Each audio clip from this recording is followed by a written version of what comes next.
Buddha. He had walked into the LA police station having taken mushrooms, but this only feeding the PCP Messiah breakdown. The full moon directly above with two rainbow rings of condensing mist. He was wearing a Bogart felt hat, one tennis shoe, and one rubber thong. A towel as a sort of Hindu skirt, an India pajama shirt, and love beads, pre-punk shades, a mop in his hand as a hippie staff, and a plastic flight bag full of books and trinkets he intended to show Chief Davis in The Inevitable Media God. First step in changing the world, enlighten the cops. He sat down in the police station, followed by three friends who had driven him there. They thought it was a prank. Zed thought Billy might even be enlightened. The cops gave him half an hour to leave. The black man asked for change, and Billy handed him a $20 bill. He chanted a Hare Krishna book in the cold light of the station, finally taken away in cuffs. "You fools, you're playing right into my hands," he said. "I salute the sun with one eye, O cyclopean pinhead, O miracle of Satan and Jesus. I march into the world with all the answers. I announce new time, I correct the wicked. Dish your fault through the black plague, I've never had it. The blast church cunt rat zut your mithering sin." He began the acid. It was school holiday for a month. Plenty of time to experiment. No bleed. Every day a sliver of the drug, not enough to make the mind forget its own skull, just enough for the blistering eye and the too bright chemical joy. Whew! Now wasn't that something, whether dog on the street or skull in the head, but still knowing where the dog began and the skull ended for a while.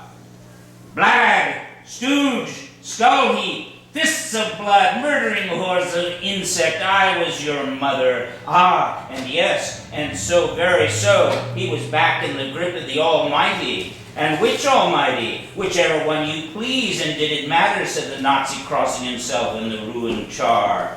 As a teenager, he'd been initiated in the secrets of American Hindu madness. He joined the mantra club, and after several years of devout mantra chanting, flew to his guru and learned to teach it, finally giving up after a year when he felt as dumb as those who paid $35 a mantra, of which Billy got $17.50. But now, in the days of acid, he found himself suddenly as great as his guru, greater. Now the guru would clap his hands so proud, for he undoubtedly knew all along, being a clever guru, that Billy was the Buddha to come, Maitreya. And the manic surge filled him like a slow-motion atom cloud, spreading over the Mojave in an orange flash. Vroom! The dust spreads out, and Billy didn't have to worry anymore. Billy was God, and Krishna, and Buddha back on Earth to help with the Marvel comic war of good versus evil, Bhagavad Gita slug out, where angels and demons, Olympian, Set, and mighty Isis, the whole Justice League of America, Super Jagger, Jaws, every last archetype returned to XX century to pummel each other into shadows of light, the bone of the dice with the black hole cavities of luck. Shiva would win because all was Shiva, all a dream. Even if the planet went up in neutron dust, Shiva lit his joint in the void and took a galaxy. I walk the work like kung fu. I have lost my magic. We're all reborn Atlantean magic kids, and now it's time for me to lead. Humble origins. I am the son of a character actor, raised in LA. I walked the plank of intuition. I scared everyone like Black Cloud Mulligan. He saw in his fatigue some help center or hospital. It glowed its sign in the night like Shiva or Brahman or somebody big, outstandingly kind. We do understand. They were very kind, and they spoke to them as if they were angels, and they brought him in. The nurses slowly realized he was absolutely gone, though he thought they understood. He talked to the old folks in their wheelchairs in the lobby. One was Madame Blavatsky, another Walt Whitman, or maybe Maharishi, maybe both at the same time, the archetypes blending and meshing, becoming one flesh. Becoming one flesh. Was it the divorce, Dad said over the phone?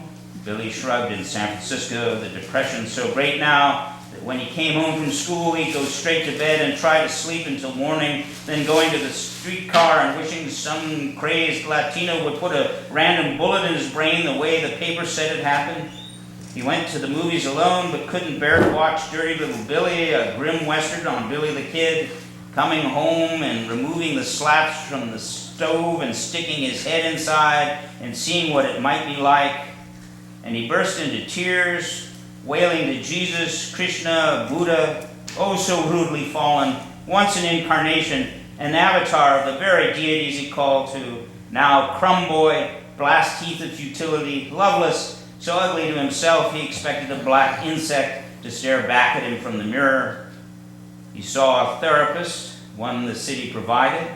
6 months later, Billy stared out over the horizon as it purpled at 6 and wondered what had happened. Was there any truth at all to what he had seen? Now able to function and yet wondering, just wondering, who had he been as the chemical man